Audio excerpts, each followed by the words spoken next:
So guys, তো ব্যাপারটা হচ্ছে কি, সকাল থেকে যেদিকে গেছি সেদিকে ব্যর্থ হচ্ছি। প্রথমে গেছিলাম কাজে, সেখানেও জল পড়েছিল, পালিয়ে এসেছি। দিয়ে গেছিলাম জঙ্গল, আর সেখানে ফরেস্টের সাথে সাথে একটু ঝামেলা হয়েছে, কথা কাটাকাটি হয়েছে। অ্যান্ড লাস্টে এখন যাচ্ছি অপু আর আমি এখন খেলা দেখতে। চলো সেখানকে যাওয়া যাক। তো গাইস, বাড়ি থেকে চলে এসেছি, কিন্তু এখন অপু বলছে আমি ছাতা আনিনি। তো চলো আমি এখন আমার বাড়ি থেকে ছাতাটা নিয়ে আসি, আর অপু বলছে ওখানে এখানে নামিয়ে দিই, কেননা ছাতা না হলে কিন্তু আসা যাবে না, কারণ বৃষ্টি যদি পড়ে তখন আমরা ভিজে যাবো, তাই না?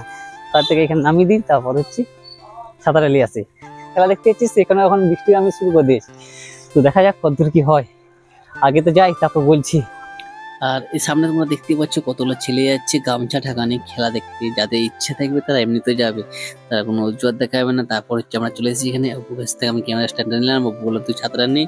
অ্যান্ড তারপর হচ্ছে আমরা সামনের দিকে যাচ্ছি, এবং কি সেই যে মাঠে পৌঁছেছি যখন দেখছি একদল খেলা শেষ, মানে সেমিফাইনাল খেলা শেষ হয়ে গেছে, এবার হবে ফাইনাল খেলা। তো ফাইনাল খেলা যেহেতু একটু দেরি আছে, তো সমস্ত দর্শক উত্তেজিত হয়ে বসে আসছে কখন নামবে। অ্যান্ড তারপর দেখি কিছুক্ষণ পরে কতগুলো আদিবাসী মেয়ে নামলো, এখানে একটা নৃত্য পরিবেশন করছে। অ্যান্ড তাদের গানটা আমি কিছু বুঝতে পারছি না, কিন্তু তাদের যে নাচের যে স্টেপগুলো সেগুলো কিন্তু দেখতে খুব ভালো লাগছিল। জাস্ট তোমরা একটু দেখে নাও, আর হ্যাঁ কমেন্টে বলে যে কেমন লেগেছে তোমাদের ওদের নাচ। অ্যান্ড এইখানে মাইকে অ্যানাউন্স করছে 20 মিনিট পর হচ্ছে ফাইনাল ম্যাচটি হবে। তো আমাদেরকে এখন মোটামুটি 20 থেকে 25 মিনিট অপেক্ষা করতে হবে। 20 minutes later. তো তারপর যার জন্য আসা, অ্যান্ড ফাইনাল ম্যাচ দেখতে পাচ্ছ দুই দল নামছে, দেখা যাক কে ফাইনাল জিতে। আর এদিকে তখন আমি দেখি আমাদের যেহেতু ফাইনাল ম্যাচ আছে, তো এখানে আমাদের নেতা মন্ত্রীগুলো এসেছে, অ্যান্ড তাদেরকে হচ্ছে অনুষ্ঠান যেখানে মঞ্চটা আছে তাদেরকে সেখানকে নিয়ে যাওয়া হয়েছে। অ্যান্ড এখানে হচ্ছে খেলাটা হচ্ছে, কিন্তু ঠিক দর্শক দেখে মজা পাচ্ছে না, দর্শক থমকে আছে। মানে খেলাটা কি বলবো, একদম হাড্ডাহাড্ডি হচ্ছে না।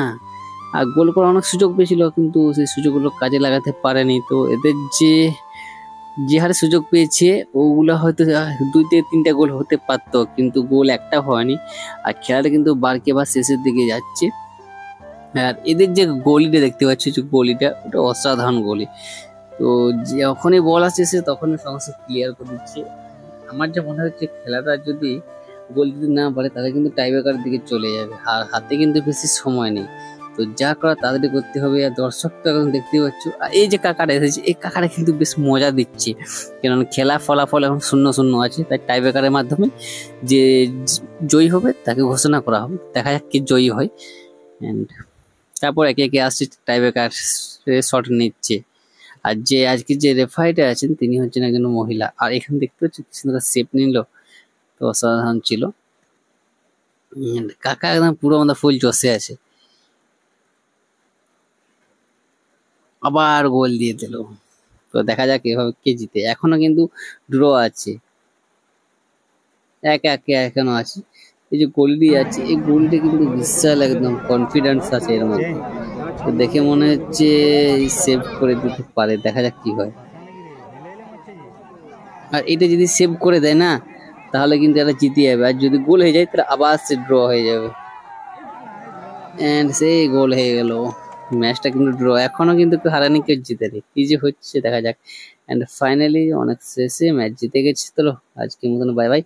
আর জানি না কেমন লাগবে তোমাদের ভিডিও।